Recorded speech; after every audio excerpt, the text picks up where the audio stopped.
I'm very excited to share with all of you the recent experience I had in giving a presentation dealing with AI literacy at a major conference in Europe.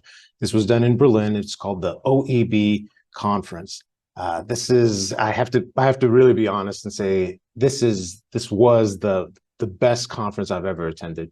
The venue, the people, the organization was all top notch. And I've been to EDUCAUSE in the United States. This was even better than that.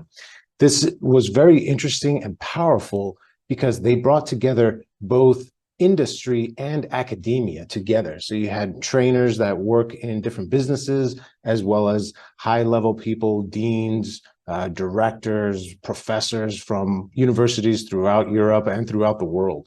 Of course, this had a lot of people from Europe. There was, I think it was mainly the Netherlands, Denmark, Germany, a lot of different groups from there, but I met people from Japan. I met a couple of people from the United States, from the Middle East, Spain, all sorts of different people. So it was a really great sort of collection of different viewpoints. And that's what's really powerful here at this conference, because it brought together so many different aspects. So I highly recommend the OEB conference. And what I want to show you today in this video are some highlights of my presentation dealing specifically with AI literacy and how it's an imperative, especially for this type of audience dealing with industry, with academia. But of course, this message is so important and needs to go out to everyone. So here are some highlights. This is the key aspect, in my opinion, is this AI literacy imperative. So many people are unaware of it and they don't really see its overall importance. I realize that I'm preaching to the choir here with most of you, but I think there's a lot more that a lot of us still don't understand about this, as well as the importance of it, which I hope to convince you of within my presentation. So what is AI literacy specifically? Well, in researching my book, there's lots of explanations, lots of different ways to view it, but I've tried to put that information all together within 4 specific different aspects here. You have awareness, capability, knowledge, and critical thinking. So let's break that down even more. This awareness. We have to be aware that AI is all around us. It truly is in so many different aspects of our lives. So what, right? Well, the thing is that this is affecting our society. Now, this is going to affect our society in many, many different ways, and some of it will be good, and some of it will be bad. But at the very least, we need to be aware of this. We need to have an understanding that this is happening so that we can make these decisions as to how we want to address it. So how is it really affecting society? So most of us know, okay, yeah, search engines, they use AI. Yeah, I've heard about some integration with Microsoft Office, and guess what? It's already integrated with Google Docs. The integration is going to grow more and more. With every single app that you can think of, there's going to be an AI component. How about some other ones that we might not be thinking of? How about gaming? Guess what? It's already being fully integrated with most games. Now, for many of us here, again, around my age, a little bit older, when we hear the word gaming, we think, oh yeah, entertainment, right? It's fun, let me play a game. Well, guess what? When they did research on current college students right now, they asked them, why do you play games? You would think that most of them would say, well, for entertainment, to reduce stress. No, the number one answer was to make connections. They do it for socialization. So this is becoming the new primary way of socialization. And just look at the overall value of this, $150 billion, that's what this industry is, and it's continuing to grow. The next one here, HireVue. So HireVue is an AI system that is used in the hiring process. Right now, currently, all large businesses, 88% use AI in some way. Most of that is just scanning a resume to make sure it aligns properly with what they're actually looking for. But right now, there's 10% of large businesses in the United States use HireVue for the hiring process. That means that they'll do an AI video interview and then make a decision.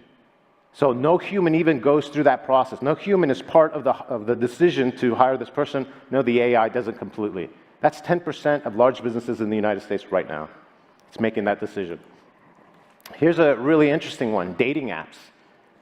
Dating apps. 20 to 33% of all marriages in the United States are a result from a dating app, an online dating app. Yeah. And these dating apps, guess what? It's spreading across the world. That's just the way society is running now. A majority of these are now using AI to make these decisions as to who we're going to pair up. So now AI is making the decisions as to who's going to be together, where are the children coming from. Interesting, right? AI literacy, something to be aware of. Social media. Many of us know, and many of us are part of that, right? We use social media a lot. Okay? But the big thing is that, again, a survey from the United States, 70% use social media to get their news from. And a majority of that 70%, that's their only source of news, is from social media. And then finally, more and more governments are starting to use AI as part of their decision-making process. Yes, United States, Japan, UK, again, in different levels, in different ways, they're using AI to make actual decisions on how to move forward. We need to understand certain things such as using the right AI.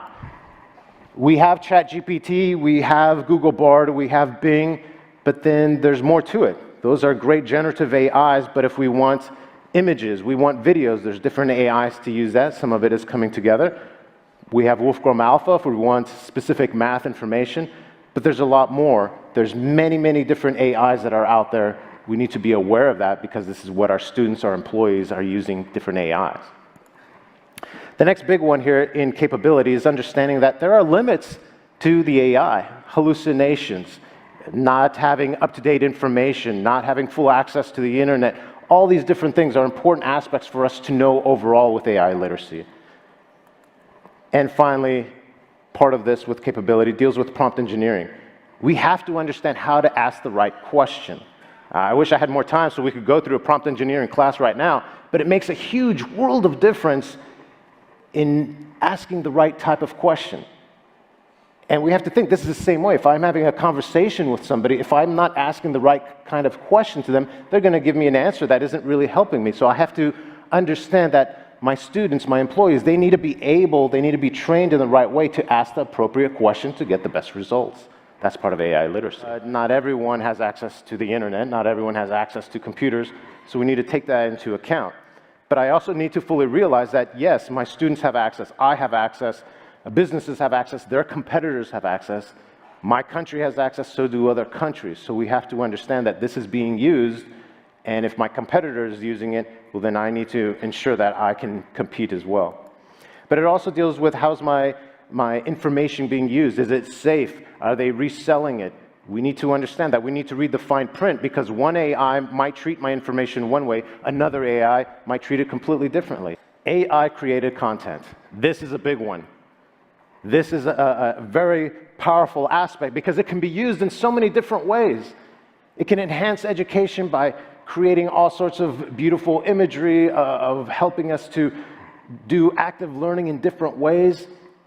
It can help with all sorts of different Hollywood special effects, great, but there's also another way that it could be used, right? Scams, deep fakes. So we need to be aware of that. Everyone needs to understand how it could be used. Ever seen this image? So this is a nice example. This is kind of funny, kind of interesting. Oh yeah, puffy jacket. So that's nice, but of course there's other ways that it could be used. It could start to influence political aspects. My views of some different people in power could be modified or changed because I see an image of them, right? So this could definitely be used to affect elections, and it will be used to affect elections. So we need to be aware of that. That's why everyone needs to develop these AI literacy skills, because it's about politics, it's also about affecting money, right? This deep fake was used, and it actually affected the US stock market. Critical thinking. One of, if not the most important aspect of AI literacy. We need to know that, hey, even if it's a perfect system, it still needs to be reviewed. It still needs to be verified. Yes, we have to hold the AI accountable for the information it's given, but also I'm the one accountable, because if I use AI and then turn in a report, turn in an assignment, turn in anything, I'm still the one that's used it as a tool, and now it's up to me to turn it in to verify it as well. If ChatGPT was built in Silicon Valley, in California, in the United States, there's going to be a bias towards that. It's just built in. In the same way, if there's an AI that's built in the UK, there's a bias towards the UK. I'm not saying that's right or wrong. I'm saying that that's a bias that we need to be aware of. That's part of our critical thinking. If there's an AI that's built in China, guess what? There's going to be a bias towards China. The next part here, ethics. This is extremely important. This can't be overlooked. Is it appropriate to use AI for every single situation? There's so much more. It's all just the tip of the iceberg and how it's being used. There's going to be so much more utilization in so many different ways. Here's an instance that just occurred. There's a meeting. Professors had to attend it. One professor put an AI in there. It's attending the meeting for me. Is that fair? Is that ethical? Those are questions. We have no policies for it, so that's something to think about. And finally, is this affecting the environment? Is this affecting the person physically? We need to consider all these things. We need to have debates. We need to have discussions. This is a major one that I'm starting to really push as well, this avoidance of over-reliance. AI is going to be so powerful and used in so many different ways, it's going to cause us to rely on it a lot, so we might lose some skills because we don't use it anymore as far as us, because we're letting the AI use it. And is that okay? Maybe. We have to make those decisions, though, but it needs to be purposeful. We need to be aware that, hey, we're going to be losing some skills. We might not even be able to gain new skills because we have the AI that's doing it for us. We just need to make that conscious decision. So those 4 different aspects of it. What about the value? Right now it's valued at $137 billion. That's expected to grow by over 120% year over year. So again, it's massive. The next big part here is to understand that this is all from less than a year. In less than 7 days, less than a week, it will be the first birthday of ChatGPT. And it's just now starting to open its eyes with multimodal, right? So again, you can consider it a baby. A baby has caused all this. And is it just me saying this? No, the EU is coming out and saying that this is an imperative. So has the UN, so has UNESCO. In fact, UNESCO has stated that for effective human-machine collaboration, take institutional actions to ensure AI literacy across all layers of society. That's coming from the UN. The World Economic Forum has stated, in this crucial moment, when AI is poised to transform every aspect of our personal and professional lives, universal AI literacy is imperative. The Department of Defense from the United States has said that this is a matter of national security.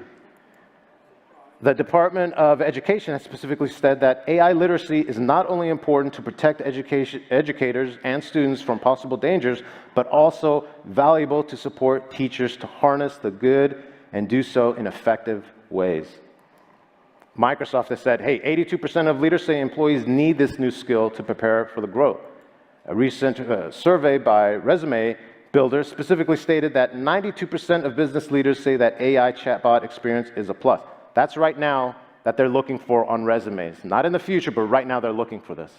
So we have to incorporate that in our instruction. So here's a call to action. 1, government organizations, guidelines, protections, without overregulation. We can't stifle growth. There's too much competition going on, but we do need protection. Hands-on training for faculty, trainers, students, and employees, upskilling. This needs to be occurring right now. Not some task force that we create that like, oh yeah, 6 months from now, we'll see what the task force comes up with. No, there needs to be training right now in AI literacy because it's so impactful right now. Policies, guidelines for processes and ethics. It took me 6 months of working with our administration at my university to get them to add half a sentence in our policy dealing with ethics and student capabilities to understand that, hey, yeah, you can't just use ChatGPT to do your essay for you because that's cheating, right? That took me 6 months. So yes, universities move at a snail's pace, but these policies need to be put in there so that we can refer to them so that students have clear guidance on what is allowed, what's not allowed. And then finally, AI literacy curriculum integration. This needs to be happening right now. It needs to be incorporated. These are fundamental skills that all students, all employees need to have. So this needs to be fully integrated. By doing this, by going through this, we can have enhanced capability by effectively and ethically working with the AI. Underscore of with the AI. Banning won't work. Might as well try to ban water. It's impossible.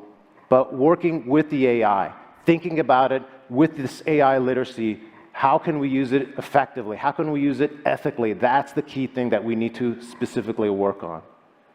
And I thank all of you for being part of the solution, for taking it upon yourselves to learn about AI, buying books, attending conferences like this, YouTube channels, all these different things to do your continuous learning in order to be effective and address the situation. Because the only way we can properly address this is as a community. And that's exactly what we're doing here today. Thank you very much.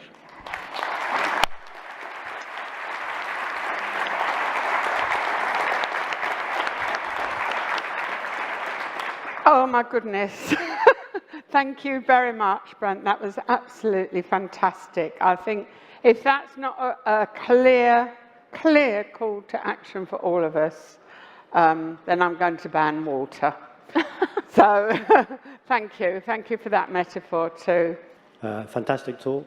I really empathize with your pain with working with universities administrations and them not being the fastest. Lots of us.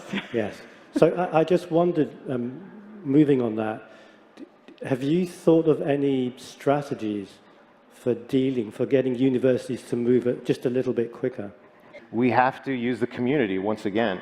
So we need to use these other great people that we have within the network and bring those people in and then really build it up as, hey, this is vital, this is important.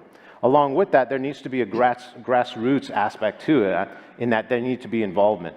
We need to bring in the instructors and talk about the pains that they're going through and to understand that it's difficult for them. Now, what can we do to make it as easy as possible for you to do that? So it needs to be a conversation, it needs to be a community aspect, and we need to use our network for sure. That would be my answer.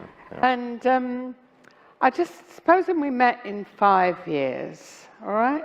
5 years' time, 28, end of 28. We all sat here and everybody else turned up again. And what do you think would be distinguishing us as human educators then? What is it going to be that we're doing in 5 years' time that makes us specially human? Yeah, so that's a great question, because there is going to be this movement. Like I said, there's going to be this we're rapidly headed towards each other. Who here doesn't have a computer with them, right? This whole idea of becoming a cyborg. The new big thing that for sure will happen within the next year, within the next few months, is there's going to be a huge development dealing with wearables, wearable AI. That means that you'll either have a pendant or you'll have glasses that'll have it built in, different applications that, hey, it's always with you, always on. That's going to be the next thing. And then it's even going to be where the AI will perfectly function for you even without internet. Yeah, imagine that. So now it's going to become where it's a part of you, and God forbid something happens where it doesn't work, then it's going to be all over the place as far as like, I can't function, I can't do my job, I can't access everything. Currently I don't know a single phone number. I don't know that. I don't know my own phone number. Why? Because I trust my digital device. So in the same way, we're going to be pushing over so much more to the AI. So it's really going to be this understanding of relationships and moving forward.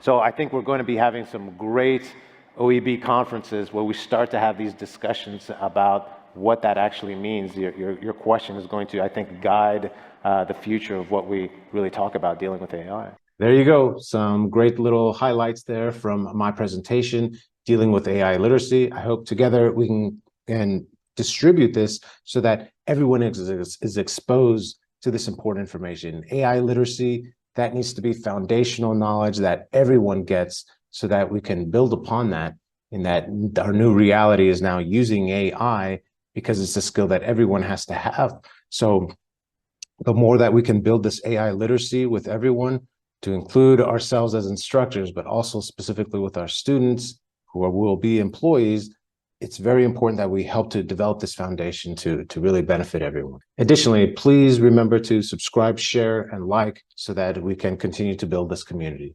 And remember, learning is for life.